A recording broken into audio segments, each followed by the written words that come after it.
Olá, pessoal. De volta, do Sandcast. Ricardo, como é que você tá? Tudo em paz, Carlinhos, tudo bem.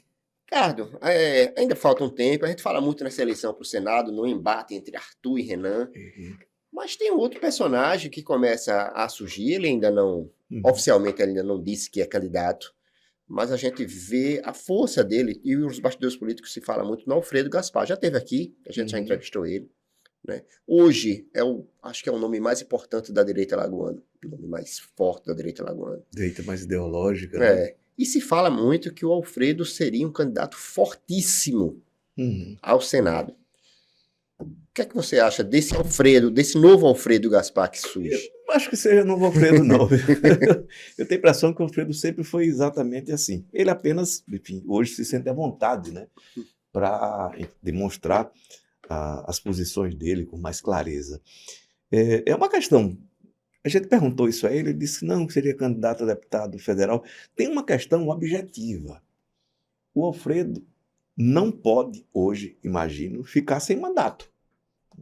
Ele saiu da profissão dele, né, que era promotor, foi procurador-geral de justiça, e quando você abandona uma atividade como essa, que é bem remunerada, tem estabilidade, enfim, e vai para uma outra que é de risco, porque o parlamento é uma atividade de risco.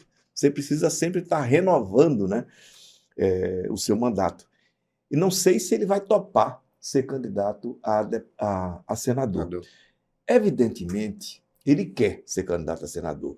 O Alfredo não foi candidato em 2018 ao Senado porque ele não teve, na época, coragem para isso.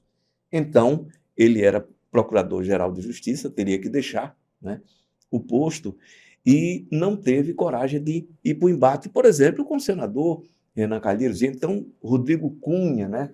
Na última janela entrou, né? Exatamente. E ficaram os dois, inclusive, ali discutindo se seria um candidato a governador, o outro candidato a senador. E fato concreto que, naquele momento, ele não se sentiu suficientemente forte para ser candidato a senador. Permaneceu no Ministério Público até que, em 2020, quando decidiu ser candidato a prefeito, só decidiu porque tinha o apoio de Rui Palmeira e de Renan Filho. Ele conseguiu reunir ou unir os dois, o que parecia inconciliável, né? Aquela relação entre os dois, pelo embate, né, do senador Renan Pai com o Rui Palmeira, que teve desdobramento, inclusive, agora, né? E fato concreto e objetivo que ele foi para aquela eleição porque se sentiu respaldado. Uma eleição para o Senado seria uma eleição de risco.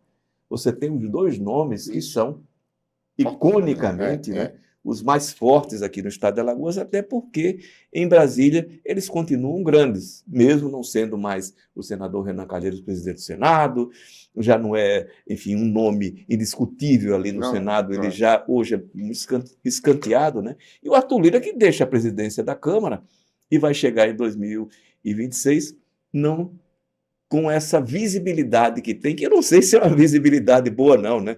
Se você observar direitinho, tanto o Renan, presidente do Senado, quanto o Arthur, presidente da Câmara Federal, eles são mal vistos, de forma geral, pela chamada, né, opinião pública, que é muito relativa e cada vez mais relativa, mas tem um peso grande, principalmente para prefeitos do interior, enfim, vereadores, e a gente sabe que isso elege a ambos, ou tem ajudado a elegê-los de forma decisiva.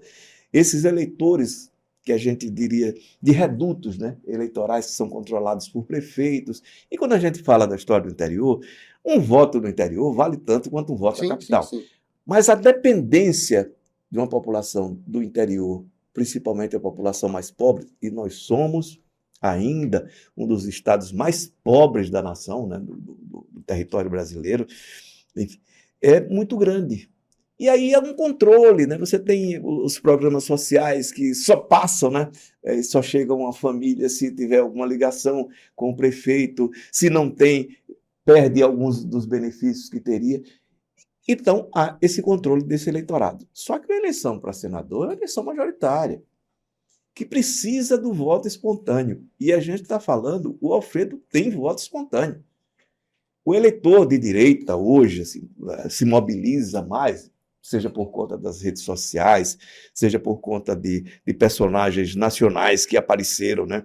Enfim, capitalizando, né, essa insatisfação de forma geral, as frustrações, né, com o governo, e seja o governo do PT ou do Temer, né? E essa turma conseguiu atrair, sem dúvida nenhuma, esse eleitorado. E o Alfredo mantém uma linha de coerência, independentemente de se concordar com ele ou não, que é inegável.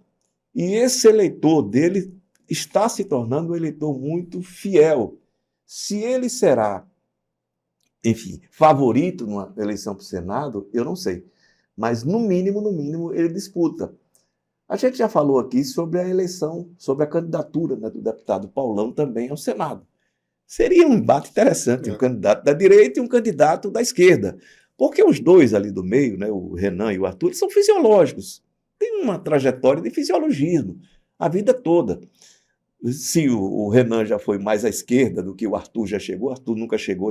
O Renan já chegou à esquerda, mas também chegou à direita, né? Isso. Direitona, né? A gente não pode esquecer que ele era o líder do governo Collor no Congresso Nacional. E o Collor era direita. Ou alguém vai negar que o Collor, presidente da República, era direitona? Era e era mesmo. Então, para que o Alfredo seja um candidato com protagonismo na eleição para o Senado, ele precisa primeiro decidir que quer.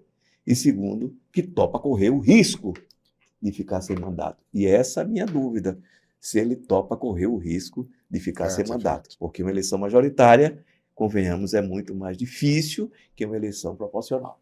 Duas coisinhas, Ricardo, uma observação e uma pergunta. A observação é que talvez ele tenha conseguido o apoio do público de direita porque ele foi o que o Rodrigo Cunha não foi, incisivo. Ele não ficou tanto no muro como o Rodrigo. O Rodrigo é um humorista, enfim, histórico, né? E a segunda é que tem uma variável nessa questão da escolha, que é o partido. O Alfredo talvez ainda não seja dono do seu partido. O partido do Alfredo mas é a base pode do vir a Arthur. ser agora, né? Mas você acha que ele não precisa... União Brasil pode cair no colo dele, finalmente, né? Mas após dele a saída, mesmo, não do Arthur, né? Não, após a saída do Arthur da presidência da Câmara, imagino eu que a União Brasil vai ficar com ele, Alfredo, no comando. Mas isso é fundamental, ter o partido para ser relacionado. Não tenha dúvida nenhuma. E é um partido com grana, né? Diga-se de passagem, né? Para sustentar uma candidatura majoritária. Repito, o questionamento que eu faço é: Alfredo terá coragem de correr o risco de ficar sem mandato? Saberemos. É isso. Ricardo, então vou para a minha dica cultural. Mande brasa. A minha dica cultural é um filme chamado, um filme japonês. O pessoal diz que não, mas outro filme japonês, é porque eu gosto do cinema japonês, eu gosto. E esse filme se chama Monsters. Ele ganhou o prêmio de roteiro de Cannes. Ótimo filme. E ele chegou essa semana nos streams. Acho o filme maravilhoso, né? O filme, assim, parte de uma ideia básica, né? De uma mulher solteira que ela acha que o filho dela está sendo agredido na escola pelo professor. E ela parte atrás dessas informações. Um embate sobre a burocracia estatal, uma coisa muito interessante. Achei o filme lindo. Achei muito filme bonito. Belíssimo. Inclusive, o professor é uma grande figura, né? Exatamente. E a forma como se constrói o filme, são 3 visões diferentes, né? Então, ele tá no Prime, chegou essa semana, à disposição de todos, gratuito, Monstros, é a minha dica cultural. E a sua, Ricardo? A minha é também um filme, Carlinhos, é um filme israelense, que legal. Que eu já vi pela segunda vez, Lemon Tree, que é um limoeiro, né? É um filme muito interessante, é um diretor israelense, Eran Hickless, né? Não sei se a pronúncia é essa, né? Que conta a história de uma viúva na Palestina, território ocupado, né? Por Israel, ali na fronteira, e ela vive numa plantação de limão, lemon tree, né? Seria árvore de limão, né? E o que acontece? Vai morar ali vizinho a ela o ministro da Defesa, que no caso do Estado de Israel, não do povo, eu sempre muito cuidado com isso, né? Porque tem um sentimento antissemita no mundo todo, né? E que nunca se dissipou, mesmo depois da Segunda Guerra Mundial. E é preciso entender isso, fazer essa separação. A ocupação do Estado de Israel na região da Palestina é algo absolutamente absurdo e criminoso. A gente está vendo, né, o que acontece agora. E ele se muda ali para a região dela, e é exatamente no limite da terra dela, que é um pequeno pedaço de terra, e ela vive, repito, viúva daquela plantação de limão, e eles decidem, eles da Força de Inteligência de Segurança de Israel, que eles têm que acabar com aquela plantação de limão, porque ali podem se esconder terroristas. A paranoia de quem comete crimes, né? Enfim, a gente Lemon conhece Tree. isso aqui, né? Lemon Tree. E é uma história muito interessante, é uma história de resistência de uma figura feminina belíssima e que vale muito a pena. Repito, já vi 2 vezes. Não vou dar spoiler, não, mas é muito Ah, eu interessante vou a atrás desse história filme. toda. Está no Imovision, Uma né? Vision. Que está dentro do No Prime, Prime, né? reserva Imovision. Vale que tem vários ótimos filmes, e esse eu recomendo. Repito, vi 2 vezes e acho que ainda terei tempo, tomara, na minha vida, de ver outras vezes. Verei. Ricardo, um grande abraço, então. Grande abraço, Grande Carlos. abraço, pessoal. Até a próxima semana.